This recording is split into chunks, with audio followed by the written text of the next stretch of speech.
হযরত হুযায়ফা রাদিয়াল্লাহু তাআলা আনহু বলেন, আমি রাসূলুল্লাহ সাল্লাল্লাহু আলাইহি সাল্লামকে এই ইরশাদ করতে শুনিয়াছি যে মানুষের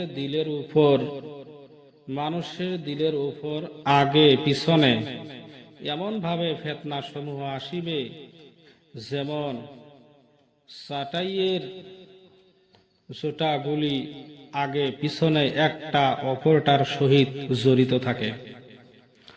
অতএব যে দিল এই সকল ফিতনা হইতে কোনো একটিকে গ্রহণ করিবে, সে দিলে একটি কালো দাগ লাগিয়া যাইবে, আর যে দিল উহা গ্রহণ করিবে না, সে দিলে একটি সাদা চিহ্ন লাগিয়া যাইবে।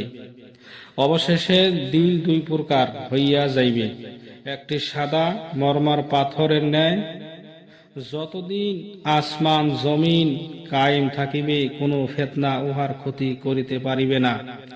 অর্থাৎ মরমর পাথর মসন হওয়ার কারণে যেমন উহার উপর কোনো জিনিস স্থির থাকিতে পারে না, তেমনি ঈমান মজবুত হওয়ার কারণে তাহার দিলে উহার ফিতনা কোনো প্রভাব ফেলিতে পারিবে না।